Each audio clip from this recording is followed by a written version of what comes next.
señores, en correcta formación que desfilan los alumnos de la Academia General del Aire con su director al frente. Cadetes de San Javier, donde se forman los futuros oficiales del Ejército del Aire. Hasta ahora hemos contemplado a la clase política. Pero el país se preguntaba cuál sería la reacción del ejército tras la muerte de Franco. Incluso antes de 1974, varias personalidades militares fueron tentadas para apartar a Franco y a su sucesor del poder. Constituyendo la oficialidad profesional del arma de aviación y su cuerpo de intendencia. 4 de junio de 1974, 10 de la noche. A un chalet de Aravaca, en las afueras de Madrid, llegan invitados. El anfitrión es Joaquín Garrigues Walker, un liberal con conexiones financieras en Estados Unidos que ha decidido pasarse a la política. En torno a la mesa de Garrigues se congregan una veintena de personas de la más variada ideología política, desde franquistas, como Enrique Tomás de Carranza, hasta el comunista Ramón Tamames. En el centro, una amplia gama: azules reformistas, socialistas, liberales, tácitos, incluso un subsecretario, Marcelino Oreja, que asustado por el cariz que toma la cena se escabulle cuando sirven el café, afirmando: esto es una encerrona. Empieza la sobremesa. Es el momento que Joaquín Garrigues y José Mario Armero han esperado desde que confeccionaron cuidadosamente la lista de invitados. Tras 2 horas de discusión abierta, todos parecen estar de acuerdo en una cosa: Franco recibió de los militares el poder y los militares lo ejercerán a su muerte. Nuestras inquietudes iban realmente por otros caminos porque no teníamos esperanza en un auténtico sistema democrático que pudiera suceder al franquismo. Pensar en una monarquía parlamentaria y representativa y popular con partidos políticos estaba fuera de juego. Casi todas las reuniones que se tenían entonces eran alrededor del tema militar. Se buscaba de alguna manera ansiosamente una especie de general distinto, no ganador de la guerra, más liberal, más europeo, que pudiera sustituir al franquismo, pero nada más. Recuerdo que en una entrevista que mantuve con Felipe González en un kiosco del Parque de María Luisa, me parece que fue en mayo de 1975, y le acompañaban, creo, Rafael Escuredo y Manuel Cabrera, y tenían 2 compañeros míos sevillanos conmigo. Entonces, discutiendo el tema de la reforma o la ruptura, él era en ese momento rupturista todavía y yo reformista siempre, le pregunté: ¿y tú en qué crees que consiste la ruptura? Hombre, pues cuando muera Franco, los militares se hacen cargo del poder y a los 15 días pues nos llaman a los de la oposición a formar gobierno. Y eso no, yo creo que ni tú mismo te lo puedes creer en serio. Aunque el ejército siempre se ha presentado como un todo monolítico, inquebrantablemente unido a Franco, los enterados saben que ha habido excepciones. El teniente general Juan Bautista Sánchez, capitán general de Barcelona en los años 50, muerto en extrañas circunstancias. García Baliño, capaz de hablar a Franco de tú a tú. El propio Muñoz Grandes, cuyos frecuentes desacuerdos, unidos a su prestigio personal, hicieron dudar a Franco de una lealtad que se mostró intachable. Algunos políticos ven en el ejército la única posibilidad de sustituir a Franco y buscan alguna fisura en ese cuerpo compacto. Piensan en un militar liberal, de gran prestigio y respetado.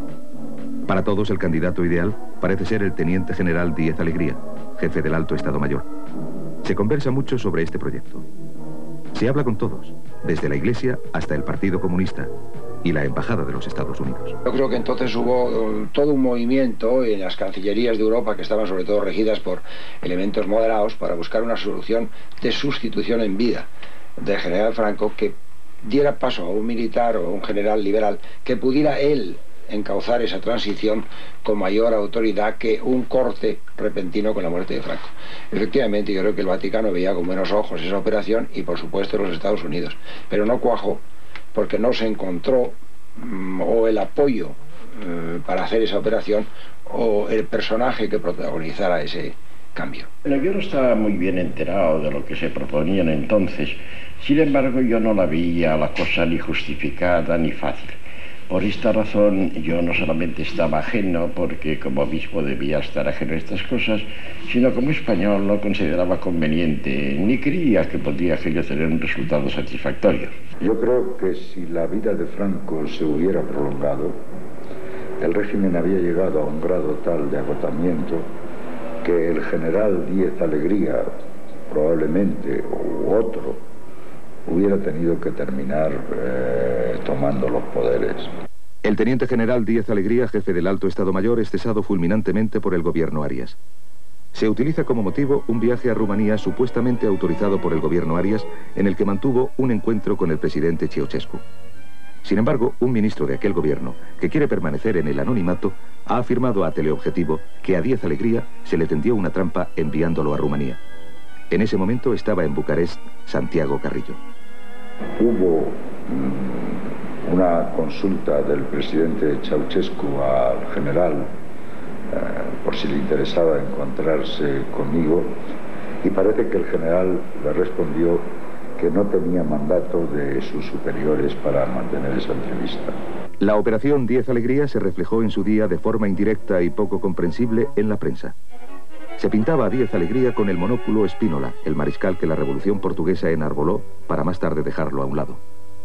Hoy, 10 años después, subsiste la gran incógnita. ¿Estaban las Fuerzas Armadas corporativamente al tanto de la operación? ¿La apoyaban? Efectivamente, ante las dificultades de remover el régimen de Franco, una de las posibilidades, una posibilidad clásica, fue la de que existiera un militar liberal, prestigioso, etcétera, que pusiera fin al poder personal de Franco y abriera un proceso constituyente encaminado a la implantación de la democracia. En ese sentido, hubo relaciones con algunos militares que reunían esas condiciones, pero ninguno de ellos tenía la posibilidad de encabezar ese movimiento. Por otra parte, no existía un respaldo de los altos estamentos de la sociedad suficientemente claro y decidido a este proyecto. Quizás si el militar hubiese existido, si en el terreno puramente militar hubiese avanzado más la elaboración del plan, si hubiese conseguido el respaldo de los otros estamentos económicos, eclesiásticos, institucionales de diverso tipo, que hubiera sido necesario, ese respaldo hubiera sido necesario para que se produjese el movimiento. El general Luis Rosón, que sufrió un atentado de ETA en 1984, fue el encargado, siendo coronel a la muerte de Carrero Blanco, de conectar a los militares y a las fuerzas políticas para proceder a la sustitución de Franco en vida.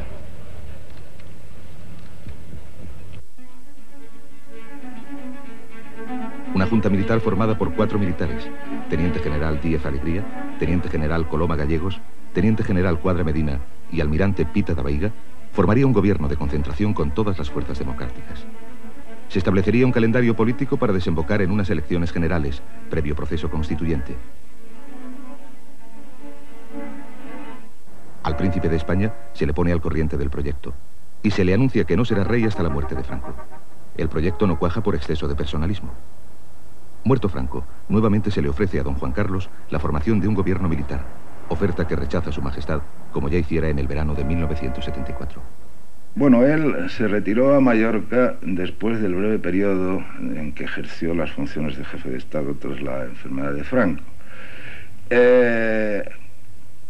En ciertos medios de la oposición se le reprochó que se retirase a Mallorca, e incluso sé que se hicieron gestiones para tratar de evitarlo, pensando que donde debía de estar era en Madrid, donde estaban los generales que podían dar el paso que se deseaba. Y esto, desde luego, sí me consta que él se negó y que se retiró a Mallorca, porque él pensaba que aquel no era el camino, vamos. Juan Carlos de Borbón y Borbón vivió en el Palacio de la Zarzuela en un ambiente aislado. Sucesor de Franco, según ley aprobada por las Cortes del régimen en 1969, fue durante años una incógnita para los españoles.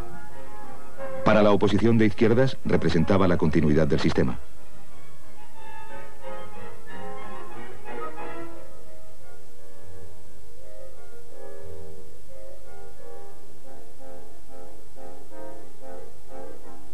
Tampoco para los hombres del movimiento, el príncipe es una esperanza de futuro. A finales de los 60, desde sectores enemigos de don Juan Carlos, se orquesta una campaña difundiendo la supuesta falta de cualidades del futuro rey. La campaña coincide con los rumores sobre la posible designación de Alfonso de Borbón para suceder a Franco.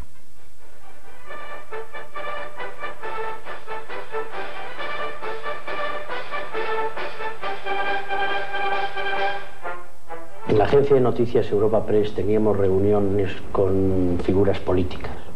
Recuerdo perfectamente la reunión celebrada con don Alfonso de Borbón. Un periodista le preguntó: Alteza, ¿y usted tiene confianza en que algún día puedo ser sucesor en la corona de España? Y él contestó: sí, y lo contestó rotundamente, por dos razones. Primero, porque tengo títulos y derechos a la corona de España, y en segundo lugar, porque así me lo ha prometido el jefe del Estado.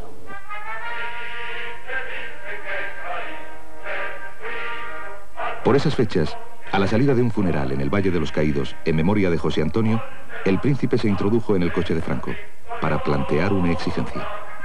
Quiere recibir el trato debido a su condición de sucesor y que cesen las intrigas a favor de su primo Alfonso. Alejado de su familia, semirrecluido en su casa, los insidiosos rumores sobre el príncipe consiguen cierto crédito. De ahí la sorpresa que don Juan Carlos causa en las personas que le conocen. Yo tardé algún tiempo en conocerle. Al príncipe se había pensado que fuese a estudiar a Salamanca, pero según lo que me dijo el rector, el decano, las autoridades académicas, enseguida se vetó porque estaba yo allí de profesor y porque de una manera u otra hubiera tenido que escuchar lecciones de derecho político y constitucional que pudieran haber disminuido o mermado su fe en el dogmatismo y en el autoritarismo.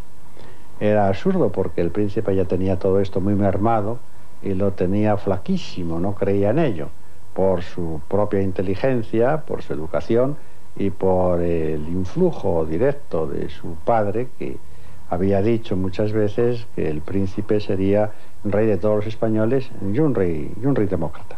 Pues tuve ocasión, a través de un amigo, de tener una conversación sobre el príncipe. Él había estado con el príncipe y le había llevado algunas informaciones mías sobre lo que yo pensaba del futuro y de cómo tendría que haber libertades de partidos políticos y demás. Y fue muy interesante porque este amigo mío, que es un abogado en ejercicio en Madrid, una persona muy notable, pues le dijo: mira, ¿sabes lo que yo querría en el futuro? Dijo el príncipe. Lo que yo querría en el futuro es que pudieras colgar un teléfono, es decir, que me pongan con el Partido Comunista de España y que el Partido Comunista de España estuviera en la calle Alcalá.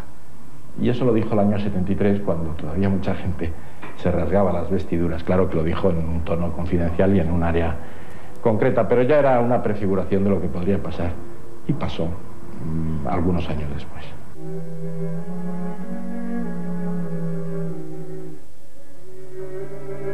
En la soledad de un entorno reducido, sometido a la vigilancia permanente por la parte más dura del régimen, don Juan Carlos de Borbón inicia una serie de contactos. Su objetivo es saber cómo valoran a la monarquía las fuerzas sociales y su postura ante los cambios que hace prever la muerte de Franco.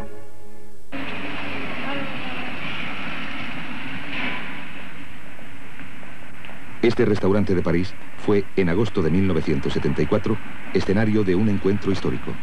Nicolás Franco y Pascual de Boville, sobrino del caudillo, se entrevista por encargo del futuro rey de España con el secretario de los comunistas españoles. Lo que quería Nicolás Franco de parte del rey era saber cuáles eran las posiciones de los comunistas en el tema de la monarquía. Pero para mí entonces el sobrino de Franco no me aparecía como un representante de don Juan Carlos y tenía la preocupación de que fuese más bien un representante del mismo Franco. Nos reunimos a comer en el restaurante de Bergalán, al lado del Sena, y la primera, nada más que se encontraron, la primera pregunta que le hizo Santiago Carrillo al presentarle a Nicolás Franco fue: ¿cómo se encuentra su tío? Muy educadamente. Nicolás Franco le contestó que mejor, y a continuación Santiago Carrillo le dijo: como verá usted, los comunistas no tenemos ni rabos ni cuernos. Nicolás Franco le dijo: nunca lo he pensado así.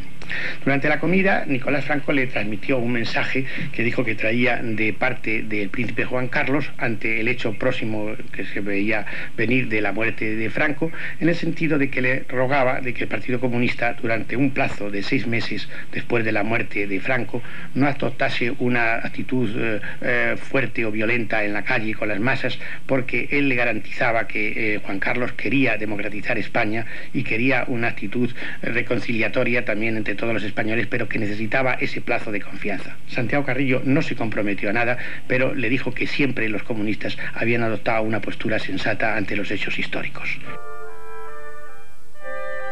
Las salidas que se barajan para la sucesión de Franco son varias. Van desde un gobierno presidido por militares hasta una solución republicana que preconiza la izquierda. A medio camino, un proyecto elaborado por los tecnócratas del Opus. Consiste en acometer en primer lugar la crisis económica ya desbordante y postergar la reforma política. Este último proyecto, la Operación Robot, impulsada por la Zarzuela en este momento, tiene un nombre: José María López de Letona. En el verano de 1974, la Operación Tránsito se acelera. Los diversos proyectos están cuajando y el príncipe los sigue con atención. A la Zarzuela llegan numerosas visitas e informes, en todos los casos con sigilo. En la agonía del franquismo, nadie se fía de nadie.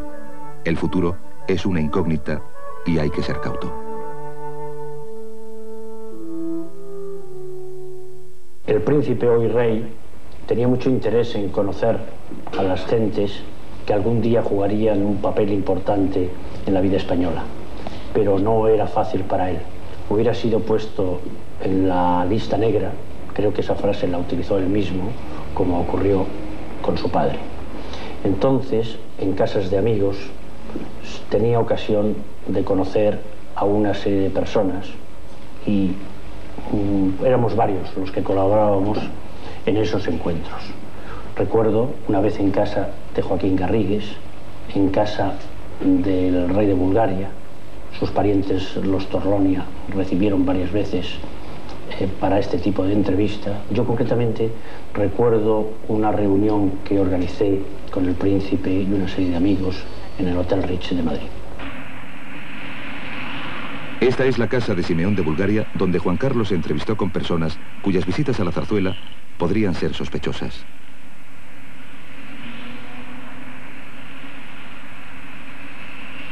En otros casos se elude la vigilancia en torno al príncipe con métodos rocambolescos.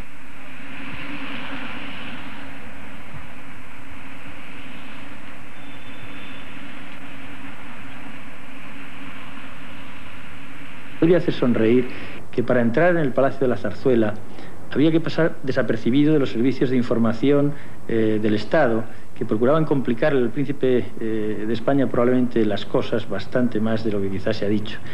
Bueno, yo recuerdo, por ejemplo, pues llegadas al Palacio de la Zarzuela para poder tener algunas conversaciones en aquellos estadios previos de la pre-democracia, pues llegar en moto con el casco, con lo cual la dificultad de conocerme era mayor, conducido por algún amigo que podía introducirme en el Palacio de la Zarzuela con credibilidad de que se iba a hablar del futuro de la democracia de España. Creo que también es otro personaje que habrá que de algún momento incorporar a la historia pequeña de todos estos esfuerzos de tantas y tantas gentes, que es Jaime Carvajal. Para realizar sus prospecciones de la realidad, el príncipe cuenta con varios hombres de su confianza. Nicolás Franco, sobrino del jefe del Estado, realizará una encuesta sobre grupos políticos, sociales y económicos por encargo de la Zarzuela. Gonzalo Fernández de Córdoba, duque de Arión, contacta con sectores militares y políticos progresistas.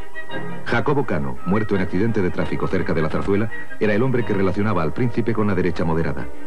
José Puig de la Bella Casa establece relaciones con la prensa internacional.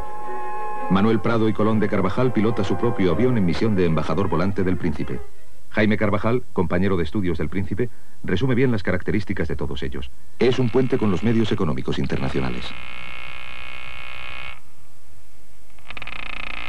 Nadie en este tiempo puede sospechar que don Juan Carlos despliega semejante actividad. Sus gestiones, aunque discretas, son muy intensas. Y su principal preocupación es tender puentes hacia la izquierda. Este sentido tiene el viaje de Manuel de Prado a Rumanía. La misión era tratar de que el presidente Ceausescu me convenciera de que teníamos que esperar algunos años a la legalización del Partido Comunista, porque había resistencias infranqueables a ella. Evidentemente mi respuesta fue que no aceptaba esa sugerencia. Tuve, por iniciativa mía, la posibilidad de tener una larga y, la recuerdo, muy agradable entrevista con el señor Jaime Carvajal. Yo le planteé en esta larga entrevista que los comunistas planteábamos la necesidad de una salida pluralista, sin exclusiones de nadie, y esta además era una idea que iba muy ligada a nuestros planteamientos eurocomunistas de marcha incluso hacia el socialismo con pluralidad de partidos, que nosotros entendíamos que la salida debía ser pacífica. Habíamos hablado insistentemente de reconciliación nacional y de huelga nacional pacífica, y habíamos planteado también con mucha fuerza, yo creo con mucho encierto, que el problema en aquel momento no era monarquía o república, que el problema era o continuismo o democracia. Y nosotros estábamos por la democracia y por ir con todos aquellos que querían la democracia. Esta entrevista para mí fue, entre las muchas que tuve en aquel periodo y de las más diversas personalidades, una entrevista que considero muy positiva y que al mismo tiempo a mí me dejó muy satisfecho por la personalidad del interlocutor, muy abierto, muy atento y yo creo muy sensible a los planteamientos que hacía en aquel momento. El futuro del rey de España debe ser conocido en el exterior. Para ello se programa una serie de viajes. El más importante es el que don Juan Carlos realiza a Estados Unidos en 1971 y en el que los norteamericanos están muy interesados.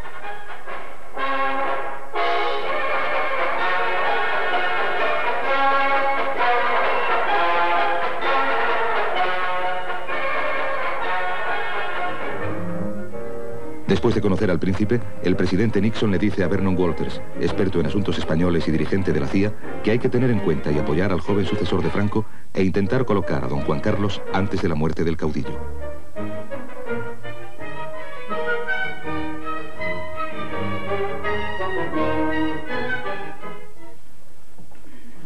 Un dato curioso y que posteriormente tendrá su importancia. En ese momento, Adolfo Suárez es director general de televisión. Será el encargado de dar a este desplazamiento gran cobertura informativa.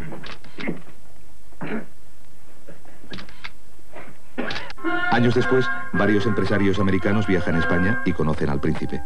Entre ellos, Henry Ford, que a raíz de aquella entrevista decide montar en España una fábrica de automóviles. Tanto mis colegas como algunos de los presidentes de las multinacionales pues mostraban interés en visitar al príncipe. A mí me parecía que esto era muy positivo. El príncipe siempre se mostró enormemente abierto a este tipo de contactos, incluso deseoso de establecer contactos con gentes del exterior que pudieran traerle información y comentar con ellos distintos aspectos de la vida española o de la situación internacional.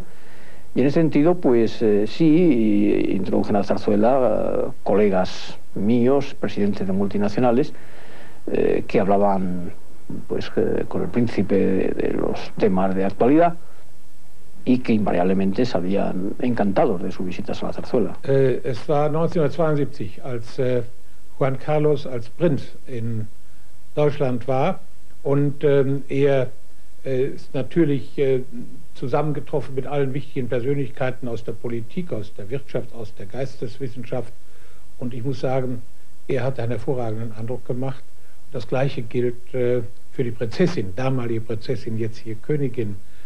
Beide haben sehr viel Sympathie für Spanien hier erzeugt und vor allen Dingen den Eindruck gemacht, dass der Prinz die Kraft haben würde, das zu leisten, was von einem spanischen Monarchen erwartet werden musste, nämlich Spanien aus der Zeit des Regimes Franco in eine demokratische Entwicklung zu führen und dabei zu vermeiden, dass die Spanier sich in zwei feindlichen Blöcken gegenüberstehen würden, sondern er musste ja alle Spanier in diese Entwicklung hineinführen.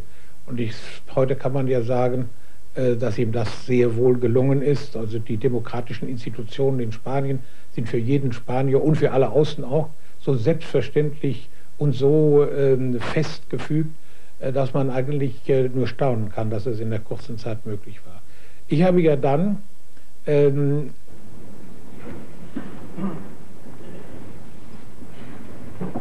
nombre de Dios y sobre los santos evangelios, juráis lealtad, a su excelencia el jefe del Estado y fidelidad a los principios del movimiento nacional y demás leyes fundamentales del reino.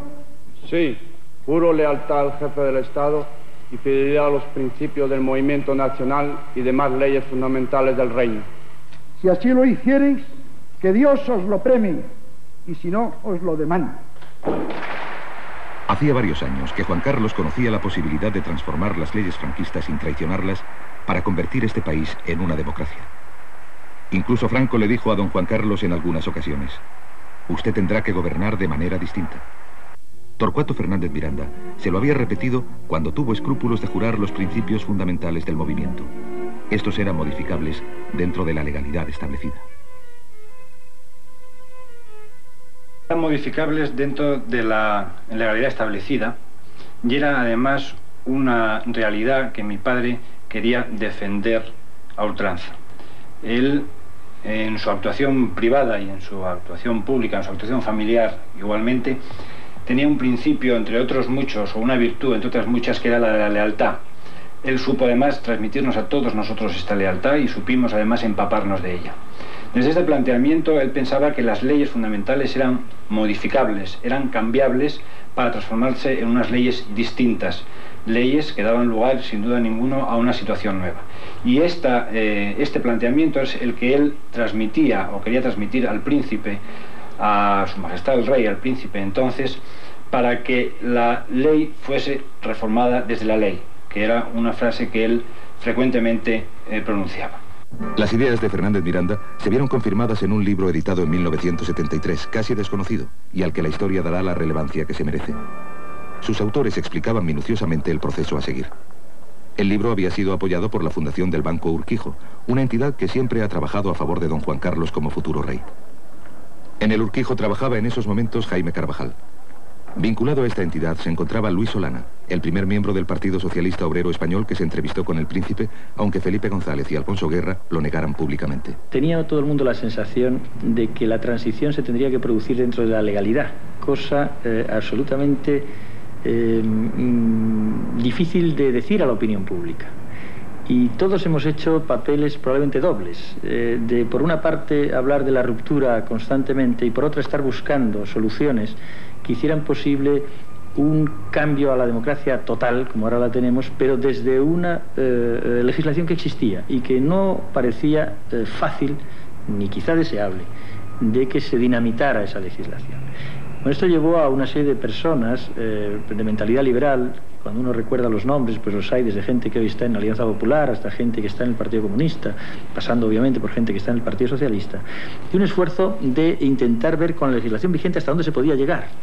Y hicimos un acuerdo con el profesor Jorge Esteban para financiar que un equipo suyo preparara un libro que se publicó, un libro que se entregó al príncipe de España en un acto íntimo, que ya era una aproximación, curiosamente supongo que él nos miraría con sonrisa interior, porque él ya estaba haciendo probablemente la misma operación con profesionales distintos, que obviamente luego dieron a la luz la fórmula de salida. Pero es interesante ver cómo había ya varios esfuerzos por muchos sitios de intentar llegar a la democracia a partir de lo que existía.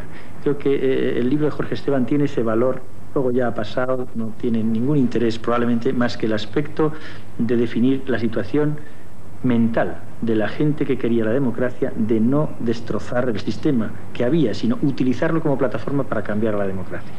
No es posible saber con exactitud en qué momento estuvo listo el proyecto de reforma política que habría de convertir España en una democracia, ni cuándo se conoció que podía contarse con las fuerzas políticas y sociales para llevarlo a cabo. Los países que podrían influir negativamente en el proceso también se muestran de acuerdo. Así pues, todo está dispuesto para la operación Tránsito. A mi juicio, y por lo que yo entonces intuí, que fui uno de los pocos que lo vieron, eran los poderes fácticos que estaban de acuerdo. Ya le he dicho que la Iglesia, el ejército desde luego, la banca, en las grandes y poderosas máquinas de los estados occidentales estaban de acuerdo, sobre todo Norteamérica, que yo creo que de una manera más directa o indirecta estaba también en el ajo, como decimos en el lenguaje coloquial, y las propias personalidades que más tarde habían de dirigir el Estado. Claro, nosotros hicimos nuestro papel, aun sabiendo algunos que las cosas marchaban por ahí, pero nos dejaban una libertad de hacer que nos permitió colaborar con el gobierno y nos permitió llegar a ciertos acuerdos que hicieron la transición legítima, porque una transición que se hubiese hecho sin el acuerdo y la cooperación de los grupos sociales y políticos, nosotros representábamos grupos sociales y políticos, no hubiera tenido legitimidad. Nosotros al menos le dimos la legitimidad democrática a esa transición. La transición la ha hecho toda España. Y la ha hecho toda España, y voy a decirlo claramente, desde los azules a los rojos. Lo cual puede resultar un poco sorprendente, pero claro, ahí hay unas cortes que se hacen un harakiri con la camisa azul. Y ahí hay unos demócratas de toda la vida que tienen que aceptar pasar por determinadas instituciones de legalización, a veces realmente sorprendentes, de tenerse que legalizar partidos que tendrían que haber sido los que legalizaran a los otros. Bueno, yo creo que, por lo tanto, la democracia es un gran río, el proceso democrático es un gran río, que yo diría que nadie, por favor, levante la mano y diga, este trozo de agua es mía, el río es de todos. El ejecutivo de la Operación Tránsito, siguiendo el mandato de la Zarzuela, es Torcuato Fernández Miranda, antiguo preceptor de don Juan Carlos. Hombre individualista que nunca estuvo atado a nadie, Fernández Miranda confía más en las personas que en los grupos políticos. Nunca se llevó bien ni con los tecnócratas del Opus, ni con los demócratas cristianos. Para realizar el cambio desde dentro, a través de la misma ley, contará con los jóvenes azules y, sobre todo, con Adolfo Suárez. Comunistas y socialistas están dispuestos a no ser beligerantes si el rey trae la democracia, aunque en sus declaraciones públicas y escritos digan lo contrario. Con Franco vivo, ha comenzado la Operación Tránsito, que convertirá a España en una monarquía parlamentaria. Todavía faltan por sortear graves obstáculos, pero las claves más importantes ya están fijadas. Mañana podrán ver la segunda y última parte de este reportaje. Examinaremos paso a paso la larga agonía del anterior jefe del Estado y los importantes acontecimientos políticos de aquellos días. Desvelaremos también algunos sucesos inéditos o poco conocidos que tuvieron una importancia capital en la transición hacia la democracia.